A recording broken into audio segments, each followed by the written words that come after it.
I think that one coach to me that I think you'd have to say has just done an unbelievable job is Aaron Glenn. I mean, look at all the injuries that defense has had, and that defense is still playing at an incredibly high level. They're among the best third down defenses in the league. You're tuned in to the Ross Tucker Football Podcast, guiding your gridiron journey, none other than your host, former NFL lineman, Ross Tucker. Oh, yeah, it is. But it's not just any Ross Tucker Football Podcast. It never is, but especially not on a teaching tutorial Thursday. That means class is in session with the venerable Greg Cosell from NFL Films University. We are, of course, presented by DraftKings. DraftKings, the crown is yours. I am convinced that we are beginning the greatest 5-day stretch in the history of the sport of football. Cannot wait to talk to Greg momentarily. As a reminder, I will not forget, I will pick winners for tomorrow's Picks Friday. So just spread the word via social media, engage with @Ross Tucker Pod in some way, or rate and review the show and email it to me after you do the screenshot, ross@rosstucker.com. Take advantage of any of our awesome sponsors, westshorehome.com/Ross, or Ross, use the code Ross in the Game Time app. Incredible deals there. Or anything else. Or just make a comment on YouTube, youtube.com/Ross Tucker NFL. Probably finish up all the autographed signed press passes this weekend because I'll be home Saturday and Sunday morning. At any rate, it's Big Show time. The Big Show. Of course, my guy Greg Cosell joins us every week. We love him. You know him. I love him. He is the man. And he is, of course, presented by Smirnoff, the world's #1 vodka. Please drink responsibly. Obviously, Greg, I got to get your thoughts on all 6 playoff games, and we'll do a deep dive, and I can't wait. But with all the coaching stuff flying around, in particular, all these guys getting job interviews and requests and all that stuff, I know you got a lot of respect for all these guys, and I'm sure you could name a bunch, but are there any guys that maybe are under the radar, or maybe any guys that aren't under the radar that have really impressed you schematically this year?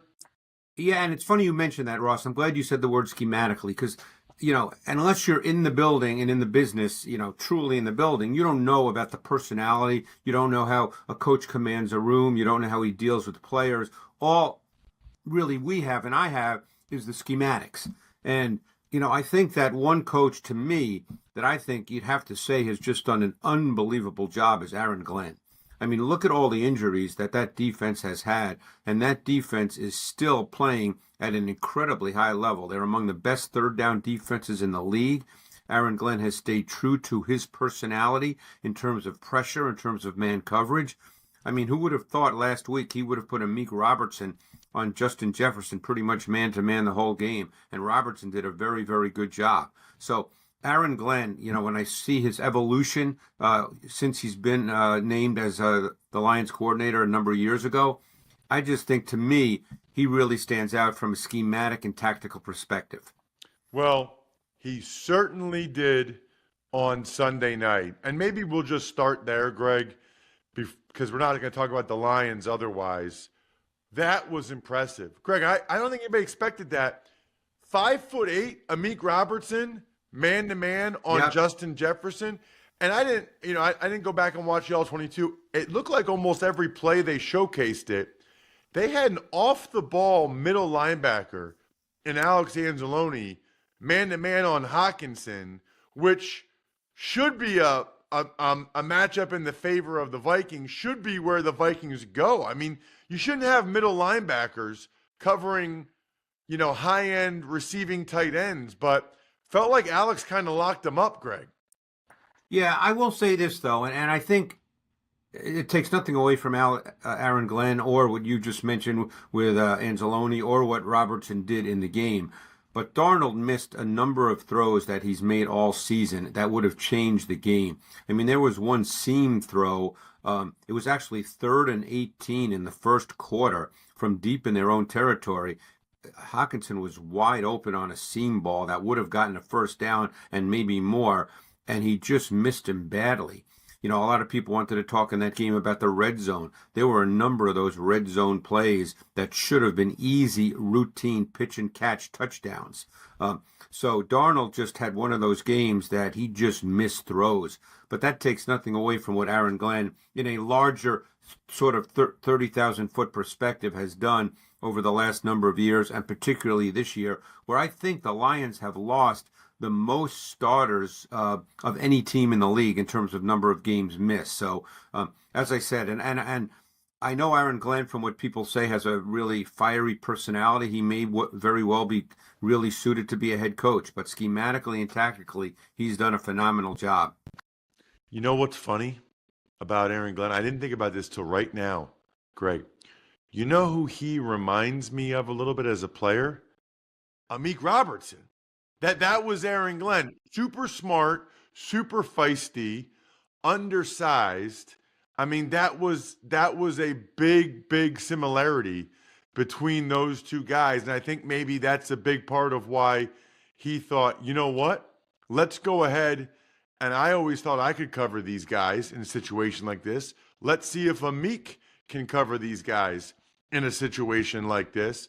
It was super impressive what he did. Good call on Aaron Glenn, Greg. Let's get to these games, and we'll start with Saturday, 4:30 p.m. Eastern Time.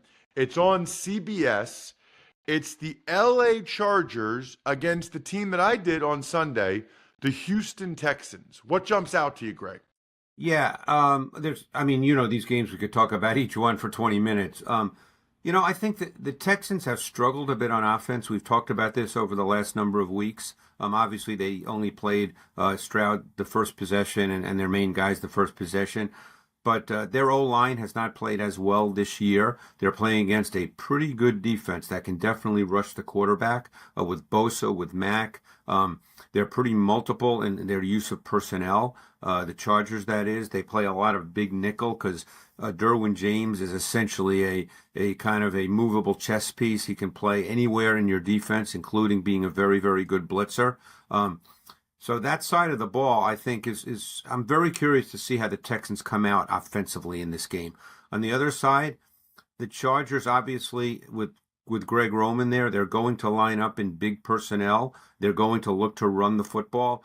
But surprisingly, when they throw the ball, 75% of Herbert's dropbacks this year have come out of 11 personnel. That would probably surprise a lot of people because of the Greg Roman big people concepts that they feature. But they've gotten better and better in the pass game, and McConkey is a major factor. They run a ton of crossing routes. They're really good against man. The Texans play a lot of single high. You're going to see man coverage. So the main thing is can they protect? I know Slater did not play last week at left tackle. It's a little bit of a mystery as to what his injury might be. If he plays this week, that's obviously really important against Danielle Hunter and Will Anderson. I think the Texans, just talking with Bobby Slowick last week, they want to run the ball and play action. Yeah. I mean, that's what they want to do. And by the way, that's what they did on that first drive against the Titans. Meanwhile, what's interesting to me about the Texans is, Greg, they are elite at edge rusher and at corner. Yeah. I mean, when you talk about starting a defense, what do people talk about all the time? You got to have pass rushers off the edge. You got to have corners. Danielle Hunter, Will Anderson, that's one of two duos in the NFL with double-digit sacks. And then Stingley and Lassiter had a terrific year. What's interesting about that, though, is they've lost their top two nickelbacks in Petrie and Ward. So I'm fascinated to see how they cover McConkey. Do they put essentially their third nickel, Miles Brandt? Do they put him on McConkey? Or do they decide to put Stingley or Lassiter on him? That is the most interesting tactical part of that game. That's a great point, because McConkey predominantly is a slot player, not 100%, but predominantly. And I'm glad you mentioned Lassiter, because we all know about Stingley, but Lassiter's had a really, really good season, and he fits DeMeco Ryans because he's a really feisty competitor, and he's a run defender too. He's not just a cover corner, so they're really good. You're right, on the edge with the rush and at corner. I want to remember this come draft season because a big reason why Kyle Hamilton wasn't a top 10 pick was because he ran a bad 40 time, ran a 4.58. Kyle Hamilton's a tremendous player. The reason why Lassiter wasn't a first round pick is because he didn't run a great 40 time. And they said, during training camp, nobody was ever running past him. And You know what I mean? Whatever his 40 time is what it is, but nobody was getting past him. That's like, okay, well, he's fast enough. and Brian Branch ran a 4.58 too, by the way. That's a great point. Just a quick aside, when you run a 40, you're in a sprinter You're stance. in a track stance. You don't really play You're like that. never in that stance as a football Yeah, I know. player. So what we're doing is we're evaluating, we're making a big evaluation about something that has nothing to do with Football. what they actually do when they're out. I mean, look, fast is fast, but I put a lot more stock in the GPS, miles per hour, when they're actually out there in the field than, how well they trained for a start like that. Let's get to Saturday night. I'll be on the sideline, Westwood 1. So anybody driving around to a party or whatever, make sure you tune us in. It'll be Ryan Radke and Mike Golick Sr. in the booth. I'll be on the sideline. First sideline game since the AFC Championship last year. Steelers, Ravens, Greg, and the Ravens might not have Zay Flowers. Yeah, it doesn't look like it as we're speaking on a Thursday. It's funny. We know Lamar Jackson is a great, great player, and his numbers this year and his performance has been off the charts. But you could easily make the argument that the foundation of their offense is Derrick Henry. Now, we know that Lamar changes the way defenses have to play, and there's no question. And that's really, really important. I'm not downplaying that at all. But kind of lost in the year Saquon Barkley has been the fact that Henry's rushed for over 1,900 yards. And their offense seems to really work at its best when they get him involved and he carries the football. And in the two games they played against the Steelers this year, one game, the game they lost, I don't believe he carried very much. And the game they won, he carried over 20 times. And there's a correlation there because they're still a base personnel offense. They have the lowest percentage of 11 personnel, meaning 3 wide receivers on the field, by a wide margin of any offense in the NFL. They are not an 11 personnel offense. So their offense really starts with the run game. That's truly the foundation. And yes, Lamar is critical. Absolutely. He changes the way defenses have to line up and play. But Henry is so, so important. And they are very multiple with the run game depending on the opponent. The Steelers will likely be in that 5-2 base front. So you're going to see gap scheme. You're going to see zone. They like to run trap too. Normally, you don't see a lot of trap against 5-man fronts. You see that more against 4-man penetrating one gap fronts. But they're very multiple with the run game. Let's get to the Broncos and the Bills. Sunday at 1. It's up in Buffalo. Another game on CBS. I should have mentioned Saturday night, the television broadcast on Prime Video. Broncos, Bills, Greg. Yeah, this game fascinates me because I think one thing that's not being talked about very much, and a lot of people just assume the Bills win big, but the Broncos defense is really good. They're fast, they're young. You talked about the corner position for the Texans. Well, Surtain, he's arguably the best corner in the league. Many people think he is. Riley Moss has been a solid player. He gets beat once in a while, but he's an aggressive, physical player. They're good at the corner position. And just like you mentioned with the Texans, they are good at the edge rush position with two names that a lot of people might not know, Jonathan Cooper and Nick Benito. Benito's had an outstanding season. And I know you would appreciate this, but Zach Allen is just a man. I mean, that guy plays literally every snap. So they are really good inside with Allen, John Franklin Myers. These guys can win one-on-one, and that allows them to do a lot of things with their coverage, a lot of things with their linebackers. This is not an easy defense to play against. And again, I'm not picking a team here. I'm not telling you, hey, the Broncos are going to go into Buffalo and win. But I think this defense is being overlooked a little bit. They led the NFL in sacks. Everybody's focused on Nix, and deservedly so. He's had a terrific season, and he's improved. But I don't view this as an easy game for Buffalo. No, you're right. And I told you last week I love Zach Allen, and I didn't even put 2 and 2 together till I saw a post from one of our listeners that I mentioned the two guys in the interior line that jump out to me with their initial quickness in the league, and that's why they win. Yep. Chris Lindstrom, Zach Allen, both Boston College guys. I think I forgot That's right, Zach that's Allen right. was a Boston College guy. Yeah. So some Boston College guy posted that and loved it, and rightfully so. All right, we still have 3 more games to get to. I'm going to be in the booth Sunday. Epic doubleheader for me. No plane, no hotel. It's the Packers and the Eagles. It'll be Westwood 1. I'll be in the booth with Tom McCarthy. Amber Theo Harris will be on the sideline. This game will be broadcast television Fox, Tom Brady and Kevin Burkhardt. What are you thinking here, Greg? This game is a fascinating game because both teams, it's funny. The league has sort of changed a little bit this year with a lot of these playoff teams. 2 more teams whose offensive foundation is the run game. And we've seen that both quarterbacks in this game, assuming Hurts, we're talking on a Thursday morning, I believe it will be Hurts, and Love, who's coming actually off an injury that could be problematic, but I think he's going to go, obviously. These are 2 quarterbacks that have not thrown the ball as much this year as many might have expected because the run game has been so foundational to what these teams do. And I think that that's going to be a big, big factor in this game. I don't think they're going to step away from what they do. Although I will say this, assuming Hurts is fine, I think with the loss of Jari Alexander and the fact that Nixon, by the way, Keyshawn Nixon's a pretty good football player, but he's playing on the outside. He's been doing that much of this season because Alexander hasn't been out there. And Carrington Valentine is the other outside corner. It would not surprise me to see the Eagles take some shots early in the game outside the numbers vertically. A.J. Brown is the best contested catch vertical receiver in the game, and it would not surprise me to see them do that early in the game and test it to see how it plays out. Wow. Yeah, feels like a big loss without Alexander.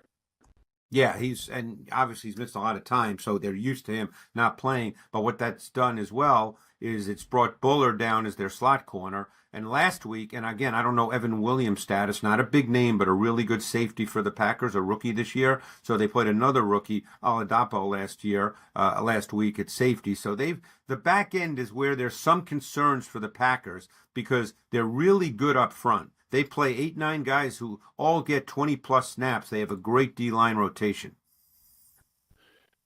Let's get to the Commanders and the Bucks, Greg. Commanders and the Bucks.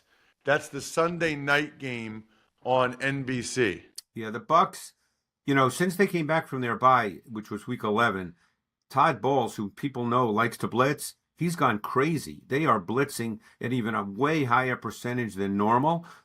No team uses defensive backs as part of their pressure schemes more than the Bucks. But one thing about Jaden Daniels in his rookie season, he's been very, very good against pressure, and you do have to be careful because of his running ability. The last thing you want is to let him escape, and then he runs for 25, 30 yards because he's explosive straight line.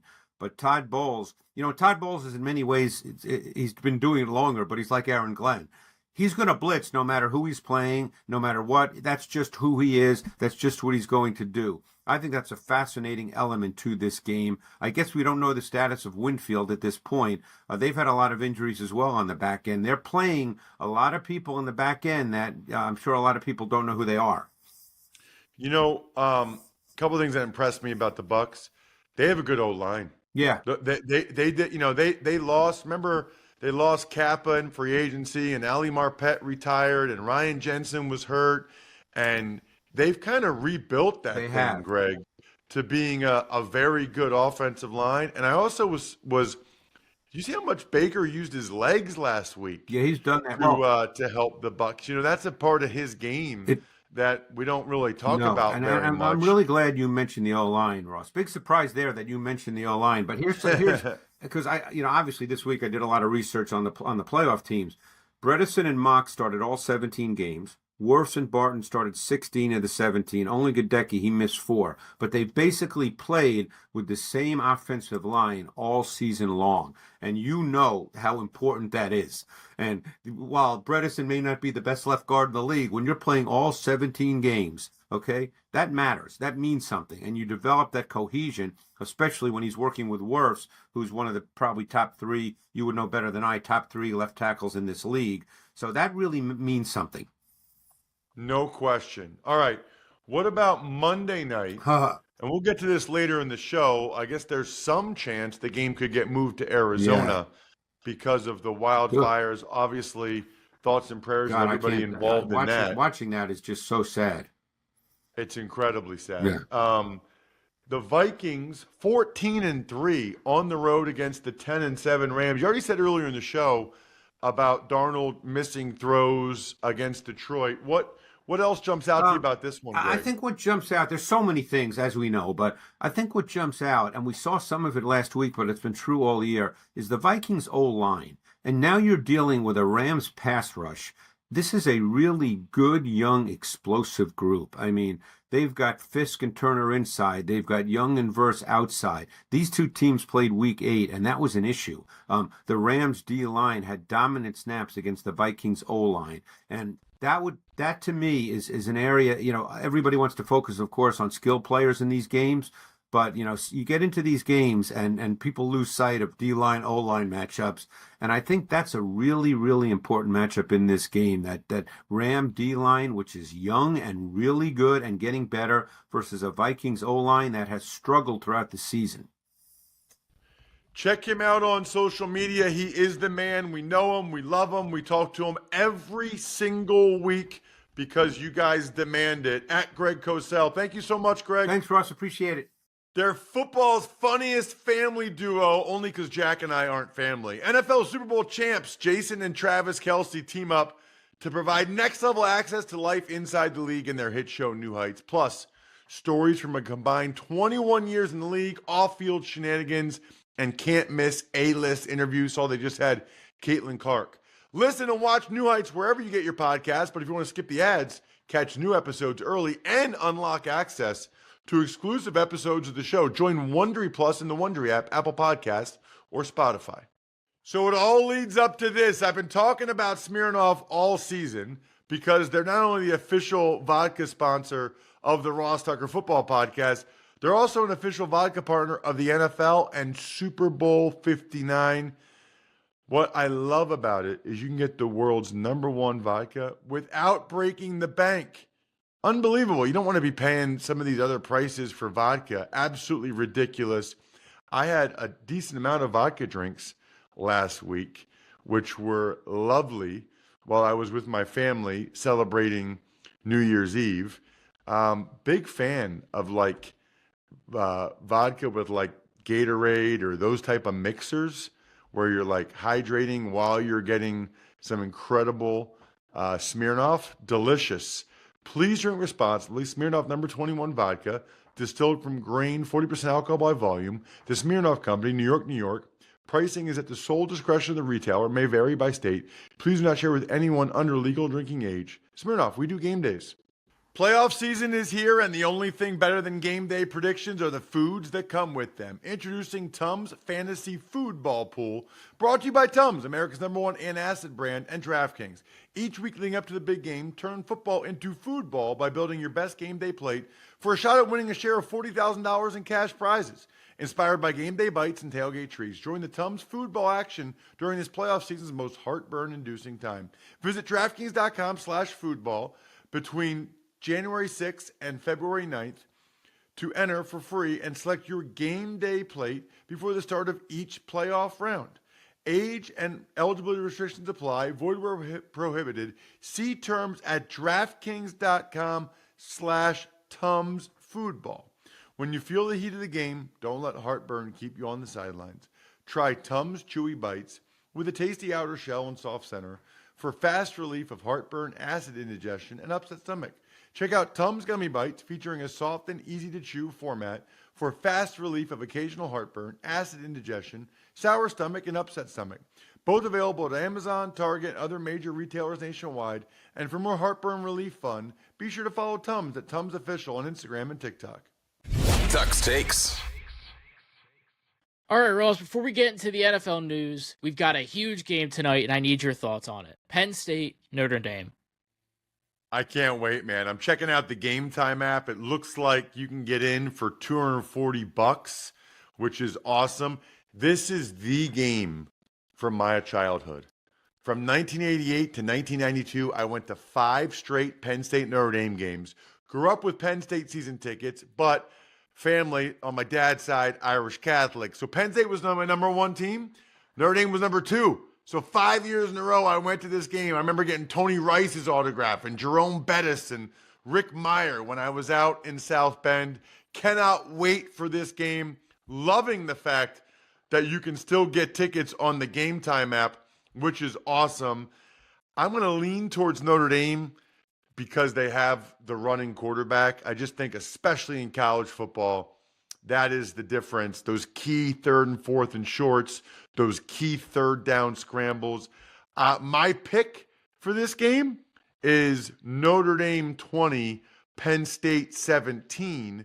But the priority is to make sure you're checking out the Game Time picks because they're fantastic on the Game Time app. They got the all-in pricing, the view from the seat, the lowest price guarantee. There's still plenty of tickets available if you're down in South Florida. Take the guesswork out of buying tickets with Game Time.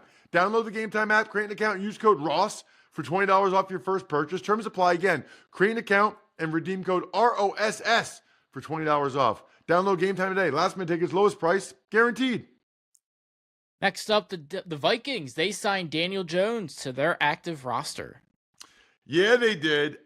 This enables them to get a compensatory pick when he leaves to go elsewhere in free agency, which I think is still likely, although I have considered the possibility that perhaps Darnold gets big money elsewhere and Kevin O'Connell says, I don't know if J.J. McCarthy will be ready or not. Let's do a one-year deal with Daniel Jones. I'll make him this year's Darnold. Next up, the NFL, they released a statement saying Arizona is the backup plan in case Vikings-Rams cannot be played at SoFi due to the SoCal wildfires. Well, let's hope that that's not the case because that's not cool for Rams fans or for the Rams team that earned a home playoff game. However, the NFL is right to have a backup plan. I mean, I'm seeing these videos of the helicopter firefighters. You want to talk about heroes, just unbelievably, incredibly impressed with those guys, always. North Carolina head coach Bill Belichick has reportedly heard from multiple NFL teams, including the Raiders, to gauge interest. Yeah, I don't believe this. I just don't believe it. Number one, nobody other than the Falcons had any interest in him last year when he was a free agent and available. Number two, they let it linger out there a couple weeks ago for like 4 or 5 days that he might sign with North Carolina, and we heard nothing about any NFL interest. And now that the season's over, now some teams have expressed interest. I just really don't believe that, to be honest with you. I think that that's a report from an agent that's trying to drum up interest for either this year or next year for Belichick to get back into the NFL. I do believe that the Niners named Clay Kubiak the offensive coordinator because they did. They actually did that and released Javon Hargrave, although they actually might bring him back later on after free agency. Other than that, I think we're done here. Thanks for tuning in to the Ross Tucker Football Podcast. Make sure to also check out Even Money, Fantasy Feast, and College Draft, all on the DraftKings Network on Samsung TV Plus, YouTube, or subscribe to the podcast on your favorite platform. Shout out myfrontpagestory.com. Not only do I love winners, I love sending you guys signed autographs. Those of you that go ahead and take advantage of the unbelievable opportunity to get your loved one a story from myfrontpagestory.com, backofficescheduler.com, humanheadnyc.com, Sporticulture,